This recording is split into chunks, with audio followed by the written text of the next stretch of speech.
কিমান নিলজ্জ আৰু কিমান মেৰুদণ্ডহীন হলে কিমান আপোচকাৰী হলে ইমানখিনি কথা কোৱাৰ পিছত সেই বাজপেয়ী ভৱনটোত সোমাব পাৰিব নেকি? মুখ্যমন্ত্ৰীৰ নিচিনা মোক ধুৰন্ধৰ পাইছে নেকি? মুখ্যমন্ত্ৰীৰ নিচিনা মোক ফটোৱা মানুহ পাইছে নেকি? পীযুষ মানৱ ইহঁতে যিবিলাক কথাৰে তেওঁক ইমান বেয়াকে ভৎসনা দিয়াৰ পিছত কালাৰটো হোৱাইট ভিতৰত যে গোটেই ক'লা এই কথাটো ভূপেন বৰাই নিজে উপলব্ধি কৰা নাই নেকি? গোটেই জাবৰ সোপা গোট লাগিছে এতিয়া আৰু ভূপেন বৰাৰ কথা আমাৰ পৰা কিয় সোধে? এই পীযুষ জয়ন্ত দিগন্ত ইহঁতে কোৱা আগৰ পুৰণি কেছেটবিলাক বজাই বজাই ভূপেন বৰাৰ পত্নীয়ে শুনি থাকক। এই আদৰণি জনাইছে ন ধূপ ধূনা দি। মই ক'ৰবাত যদি ঘুগনিও বিকি কেতিয়াবা চলিবলগীয়া অৱস্থালৈ মোৰ আহে মই হিমন্ত বিশ্বৰ নিচিনা ধুৰন্ধৰ মানুহৰ ওচৰত আত্মসমৰ্পণ নকৰোঁ বুলি ভালকৈ গোটেই কংগ্ৰেছৰ মানে পুৰণি বিজেপিৰ চব মানুহে মোক জানে। চাওক মই কোনো 50 কোটি 60 কোটি টকাৰ কথা কোৱা নাই। লোভীয়া মানুহে কম পইচাটো তেওঁলোকে বাৰেপতি হেৰি কৰে। মই এটা কথা কৈছোঁ ন, কালি পীযুষ মানৱ ইহঁতে যিবিলাক কথাৰে তেওঁক ইমান বেয়াকৈ ভৎসনা দিয়াৰ পিছত পীযুষ মানৱক এই হোৱাইট কালাৰৰ চোফাযোৰত বহাওঁতে কালাৰটো হোৱাইট ভিতৰত যে গোটেই ক'লা এই কথাটো ভূপেন বৰাই নিজে উপলব্ধি কৰা নাই নেকি? এই জাবৰে জাবৰক পায় খালে খালত পায় বুলি এনেকুৱা কথা এটা আছে নহয়। গোটেই জাবৰ সোপা গোট লাগিছে এতিয়া আৰু ভূপেন বৰাৰ কথা আমাৰ পৰা কিয় সোধে? এই পীযুষ জয়ন্ত দিগন্ত ইহঁতে কোৱা আগৰ পুৰণি কেছেটবিলাক বজাই বজাই ভূপেন বৰাৰ পত্নীয়ে শুনি থাকক। এই আদৰণি জনাইছে ন ধূপ ধূনা দি। এইবিলাক শুনি থাকিলেই হ'ল আৰু আমি কিয় ক'ব লাগে? তেওঁলোকক কিমান এই যে চিন্ধি কিবা কিবি কি কোৱা নাছিলে আৰু। গতিকে মই কৈ থকা কথাবিলাকতো আগতে কৈ আছিলোঁ। মই এটা কথা কৈছোঁ দেই, কিমান নিলজ্জ আৰু কিমান মেৰুদণ্ডহীন হ'লে কিমান আপোচকাৰী হ'লে ইমানখিনি কথা কোৱাৰ পিছত সেই বাজপেয়ী ভৱনটোত সোমাব পাৰিব নেকি? আজি মোৰ যদি প্ৰাণো যায় বাজপেয়ী ভৱনত যদি ভৰি দিলে বাচি যাওঁ বুলি কয় মই আপোনাক কৈছোঁ মই কেতিয়াও তাত ভৰি দিব নোৱাৰোঁ। মুখ্যমন্ত্ৰীৰ নিচিনা মোক ধুৰন্ধৰ পাইছে নেকি? মুখ্যমন্ত্ৰীৰ নিচিনা মোক ফটোৱা মানুহ পাইছে নেকি? চাওক এই হিমন্ত বিশ্ব শৰ্মাই বাকী ফটোৱাবিলাকৰ কথা ক'ব পাৰিব। হিমন্ত বিশ্ব শৰ্মাৰ দম নাই আমাক তেনেকুৱা কথা ক'বলৈ। হিমন্ত বিশ্ব শৰ্মা কি বুলি ভাবিছে? চব তেওঁৰ তোলা চালনীত জোখা মানুহ বুলি ভাবিছে নেকি হিমন্ত বিশ্ব শৰ্মা? এবাৰ নাম লৈ কওকচোন যে হিমন্ত বিশ্ব শৰ্মাৰ লগত কেতিয়াবা জ্ঞাতে অজ্ঞাতে সেইটো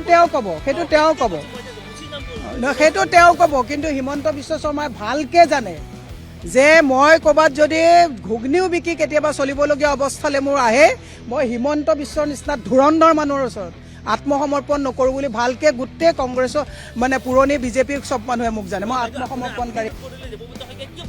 মই সেইটো কথা নাজানিম কিয় ক'ব পৰা নাই, কিন্তু মোৰ নিজৰ ওপৰত সাংঘাতিক অগাধ মোৰ নিজৰ ওপৰত বিশ্বাস আছে। কোনো প্ৰলোভনেৰে কোনো ভয় আৰু ভীতিৰে মোক বাজপেয়ী ভৱনত যোনদিনাখন মোৰ ভৰি থ'ম সেইদিনাখন মোৰ মৃত্যু বুলি মই ভাবি ল'ব লাগিব যে মই এবাৰ মানুহে যেনেকৈ ডিভৰ্চ দিয়াৰ পিছত সেই গিৰিয়েকটো তালৈ মানুহ ঘূৰি যায় নেকি?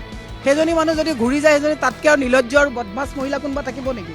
মই ইমানখিনি কথা বিজেপিত কোৱাৰ পিছত বিজেপি যদি কোনোবাই যদি কয় যে আমাৰ তালৈ আহিব বুলি তাতকৈ নিলজ্জ ধুৰন্ধৰ। আপোনাক মই এটা কথা কৈছোঁ, এই যে জালুকবাৰী কংগ্ৰেছ বুলি ফেক পেজ এটাত এই কথাবিলাক চলাই আছে। মই কৈছোঁ এতিয়া ফেকৰ আশ্ৰয় ল'বলগীয়া হৈছে কাৰণ মুখ্যমন্ত্ৰীয়ে ফেক কথা কয়। মই চবতছে দুৰ্ভাগ্যজনক কথা এই লাইনটো আপোনালোকে বজাব।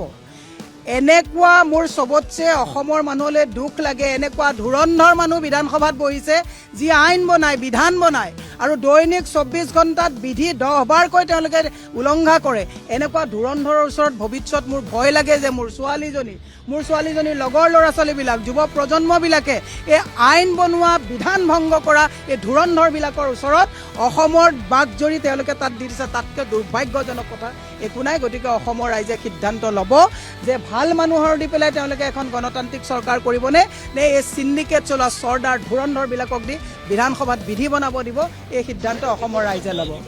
চাওক এটা কথা মই তেওঁক ক'বলৈ কৈছোঁ যে ভূপেন বৰাই কালি কিবা মই চেনেলত দেখিছোঁ যিবিলাক কথা কৈছে যে APCC লাজ পোৱা নাই তেওঁ কথা ক'বলৈ।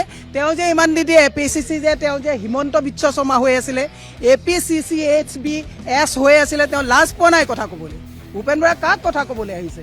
ভূপেন বৰাৰ নিচিনা মেৰুদণ্ড নথকা টকা দেখিলে ৰখিব নোৱাৰা। মোৰ যোৱাবাৰ লোকসভা নিৰ্বাচনৰ পিছত মই যেতিয়া কৈছিলোঁ যে দাঁত নথকা বুঢ়া সিংহৰ নিচিনা ফুচফুচাই থাকে বুঢ়া সাপৰ নিচিনা, তেতিয়া মোক নটিচ দিছিলে, চৌকছ দিছিলে। মই তেতিয়াই জানো পেকেজ লৈ পেলাই হিমন্ত বিশ্ব শৰ্মাৰ পৰা।